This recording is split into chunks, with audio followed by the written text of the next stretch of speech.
Hello students, आज हम next topic study कर रहे हैं Einstein photo electric equation. Students, last topic में हमने फोटो इलेक्ट्रिक इफेक्ट क्या होता है और कट ऑफ पोटेंशियल क्या होता है, स्टॉपिंग पोटेंशियल क्या होता है, थ्रेशोल्ड फ्रीक्वेंसी क्या होती है, ये सारी चीज़ें हमने स्टडी कर ली थी। तो आज का जो टॉपिक है वो है आइंस्टीन फोटो इलेक्ट्रिक इक्वेशन। तो स्टूडेंट्स, आपको मालूम होना चाहिए कि आइंस्टीन ने 1905 में एक थ्योरी प्रपोज की थी, Planck's hypothesis of quanta. Planck's hypothesis of quanta. ठीक है, इस थ्योरी का यूज़ किया गया था किसको एक्सप्लेन करने के लिए? फोटो इलेक्ट्रिक इफेक्ट को एक्सप्लेन करने के लिए 1905 में आइंस्टीन ने एक थ्योरी प्रपोज की थी, प्लैंक्स हाइपोथेसिस ऑफ क्वांटा। तो प्लैंक्स ने क्या बताया था स्टूडेंट्स कि जो लाइट वेव होती है, light wave carry bundles of energy. जो लाइट वेव होती है, light wave consist of tiny bundles of energy. Bundles of energy या तो फिर आप बोल सकते हो packets of energy, bundles of energy. जो एनर्जी होती है वो बंडल्स की फॉर्म में होती है या तो वो पैकेट्स की फॉर्म में होती है। कैसी होती है? जो लाइट वेव होती है वो कैसी एनर्जी कंसिस्ट करती है? बंडल की फॉर्म में एनर्जी वो कैरी करती है। तो उसी को ही हम क्या कहते थे? क्वांटा और photon. Packet of energy is known as quanta और फोटोन। पैकेट की फॉर्म में जो एनर्जी होती है उसको वो कैरी करती हैं लाइट वेव्स। तो एनर्जी ऑफ ईच फोटोन, तो जो एनर्जी की जो वैल्यू होती है वो गिवन है। Energy of each photon is given by E is equal to h nu. तो ये आपको पता है, E is equal to h nu. Energy of each photon is equal to E is equal to h nu. तो according to Einstein क्या कहा गया था? According to Einstein, when a photon of energy h nu, when a photon of energy की value h nu है, ठीक है, falls on a metal surface. जब किसी मेटल सरफेस के ऊपर एनर्जी ये फॉल करेगी तो जो एनर्जी होगी, जो फ्री इलेक्ट्रॉन होंगे मेटल्स में, जो फ्रीली क्या कर रहे होंगे, मूव कर रहे होंगे मेटल में, वो इस एनर्जी को एब्जॉर्ब करेंगे। जैसे मैं यहाँ पर एक डायग्राम यहाँ पर आपको बना के दिखा रही हूँ। ये हमारे पास एक मेटल है, ये एक मेटल है यहाँ पर। तो यहाँ पर क्या रहेंगे मेटल्स में स्टूडेंट्स? आपको पता है फ्री इलेक्ट्रॉन्स रहेंगे। जो फ्री इलेक्ट्रॉन्स, कौन से फ्री इलेक्ट्रॉन्स होते हैं? जो लूजली बाउंड होंगे टुवर्ड द न्यूक्लियस, जो न्यूक्लियस से बिल्कुल लूजली बाउंड होंगे, तो वो फ्रीली क्या कर रहे हैं? मेटल के अंदर मूव कर रहे हैं। तो अकॉर्डिंग टू आइंस्टीन ने क्या कहा कि अगर यहाँ पर कोई फ्री इलेक्ट्रॉन है, जैसे ये कोई फ्री इलेक्ट्रॉन है, when a photon of energy, photon mean packet of energy h new falls on a metal surface. Metal surface के ऊपर जब फॉल किया तो जो एनर्जी है वो ये फ्री इलेक्ट्रॉन क्या कर रहा है? एब्जॉर्ब कर रहा है। The energy of the photon is absorbed by the free electron in the metal. तो ये जो एब्जॉर्ब्ड एनर्जी होगी ये टू वेज में यूटिलाइज्ड होगी यहाँ पर।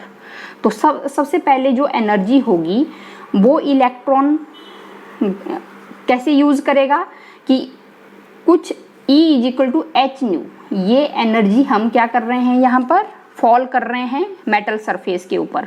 तो इसी एनर्जी का एक जो पार्ट होगा वो इलेक्ट्रॉन क्या करेगा? इलेक्ट्रॉन जो सरफेस जो बैरियर होता है, जो इलेक्ट्रॉन और प्रोटॉन, जो नेगेटिव और पॉजिटिव चार्ज के बीच में जो अट्रैक्टिव जो फोर्स होती है उसको ओवरकम करने के लिए, मीन जो सरफेस जो बैरियर है उसको ओवरकम करने के लिए यहाँ पर एनर्जी का यूज़ किया जाएगा। तो कुछ ना कुछ हमें क्या करना पड़ेगा?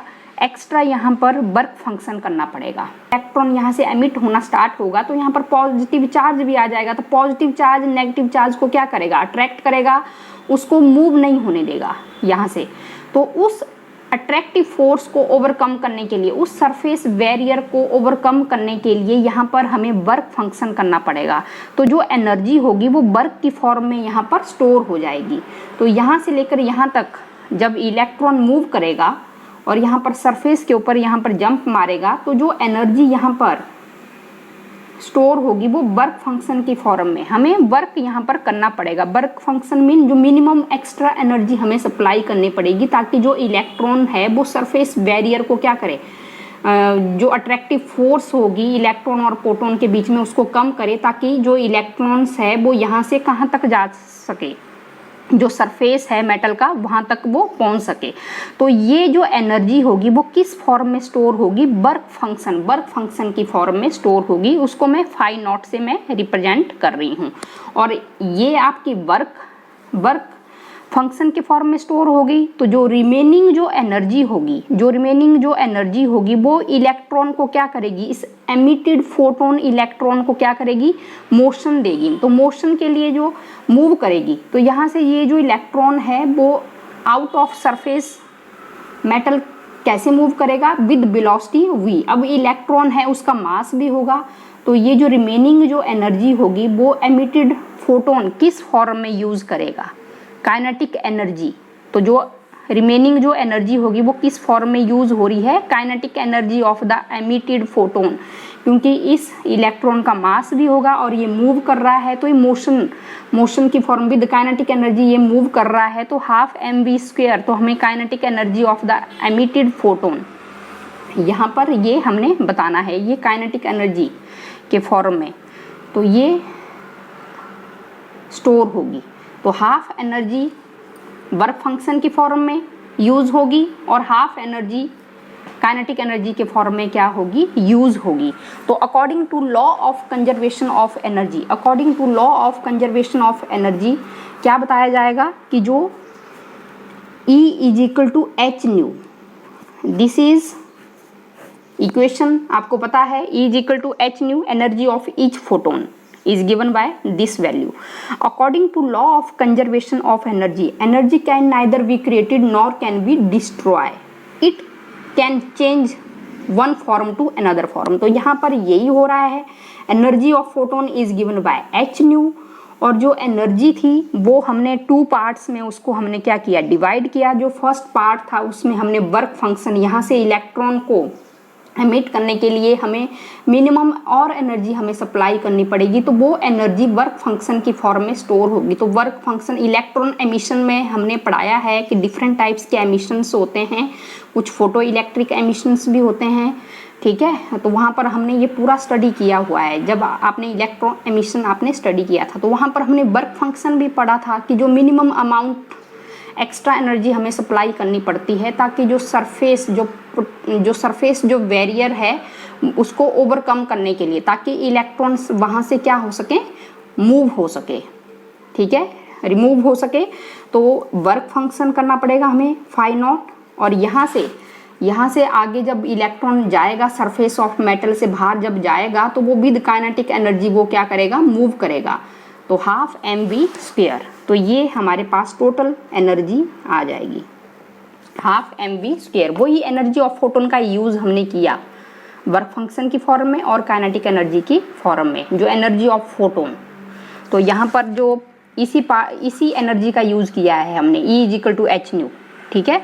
तो ये जो एब्जॉर्ब जो एनर्जी थी इसको यूटिलाइज किया है 2 वेज में। तो फर्स्ट पार्ट जो एनर्जी है वो सरफेस बैरियर को ओवरकम करने के लिए हमें, ताकि जो इलेक्ट्रॉन्स है वो इस सरफेस से, मेटल सरफेस से बाहर आ सके, तो वर्क फंक्शन की फॉर्म में हमने यूज़ किया है, ठीक है। हाफ पार्ट ऑफ एनर्जी वो वर्क फंक्शन के फॉर्म में हमने यूज़ किया है। जो रिमेनिंग पार्ट रहा इसका एनर्जी का वो हमने वेलोसिटी प्रोवाइड किया उसको, एमिटेड फोटोन इलेक्ट्रॉन को। तो जो एमिटेड फोटोन इलेक्ट्रॉन को जब हमने वेलोसिटी यहाँ पर वेलोसिटी की फॉर्म में यूज़ किया तो वो एनर्जी किसकी इक्वल होगी, kinetic energy of the emitted photon के बराबर होगी। तो ये प्रोसेस हमने यहाँ पर लिख दिया। तो ये वही है एनर्जी ऑफ फोटोन। तो तो यहाँ पर आपको पता होना चाहिए कि if nu is equal to nu naught, यहाँ ये न्यू क्या है, frequency of incident photon, frequency of incident light is equal to threshold frequency. Nu क्या है, frequency of incident light is equal to frequency of threshold frequency. तो अब आपको पता है कि then the free electron is not emitted from the metal surface।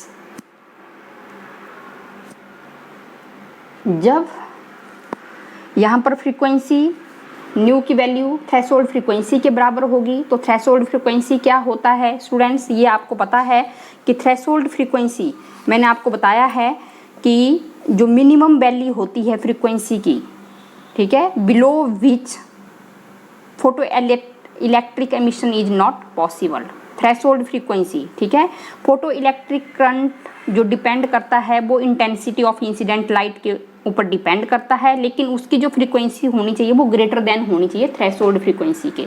यहाँ बराबर है कि जो इंसिडेंट लाइट की जो फ्रीक्वेंसी है वो थ्रेशोल्ड फ्रीक्वेंसी के बराबर है, तो उस केस में कोई भी इलेक्ट्रॉन मेटल सरफेस से क्या नहीं होगा, एमिट नहीं होगा, ठीक है।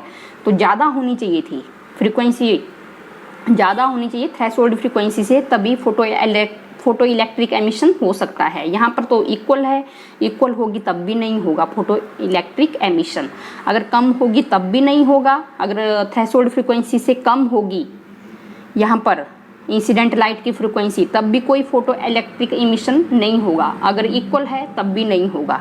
तो यहाँ पर आप लिख देंगे कि जो वेलोसिटी की जो वैल्यू होगी थ्रेशोल्ड फ्रीक्वेंसी के बराबर होगी, तो कोई भी फोटो इलेक्ट्रॉन यहाँ से क्या नहीं होगा, एमिट नहीं होगा, तो काइनेटिक एनर्जी की वैल्यू क्या आ जाएगी, 0 के बराबर आ जाएगी, क्योंकि कोई मोशन नहीं होगा। तो जब मोशन ही नहीं होगा तो हाफ mv², ये क्या होगा, 0 के बराबर होगा। ये इक्वेशन नंबर 1 है। देयरफॉर इक्वेशन नंबर 1 हम लिख देंगे। यहाँ पर हमने यहाँ पर न्यू की जगह अब आपने फ्रॉम